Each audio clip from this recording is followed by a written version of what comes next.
ഇന്ന് ഒരാൾക്ക് കാശിൻ്റെ ആവശ്യം വന്നാൽ ആദ്യമായിട്ട് അവർ ചിന്തിക്കാറുള്ളത് കയ്യിൽ പൊന്നുണ്ടെങ്കിൽ അത് ബാങ്കിൽ വെച്ച് അതിനു പകരം കുറച്ച് കാശ് ലോണായി എടുത്താൽ എന്തേ എന്നാണ്.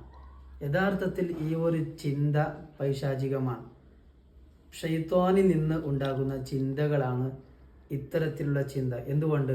അള്ളാഹു പലിശയിൽ അധിഷ്ഠിതമായ എല്ലാം ഹറാമാക്കിയിട്ടുണ്ട്. അഹല്ലല്ലാഹുൽ ബൈഅ വഹറമ റിബ. പറ്റുമെങ്കിൽ കുറച്ച് ഹലാലായ ബിസിനസ് കാര്യങ്ങളിൽ ഇൻവെസ്റ്റ് ചെയ്തോളൂ, അത് പടച്ചോന് അനുവാദം തന്നതാണ്. എന്നാൽ വഹറമല്ലാഹു റിബ, പലിശയിൽ അധിഷ്ഠിതമായ ഇൻട്രസ്റ്റ് ബേസ്ഡ് ആയിട്ടുള്ള എല്ലാം ഹറാമാണ്. അപ്പോൾ നിങ്ങൾ ആലോചിച്ച് നോക്കൂ, നമ്മുടെ പൊന്ന് ബാങ്കിൽ കൊണ്ടുപോയി വെച്ച് അതിന് പകരം കാശ് നമ്മൾ എടുത്താൽ കടുത്ത ഹറാമല്ലേ? പലിശയിൽ അധിഷ്ഠിതമായ ഏർപ്പാടുകളാണ് ഇത്തരത്തിൽ നടക്കാറുള്ളത്. അതുകൊണ്ട് ഒരിക്കലും നമ്മൾ അല്ലാഹ് ഹറാമാക്കിയ ലൈനിന് അപ്പുറത്തേക്ക് ചാടാൻ പാടില്ല.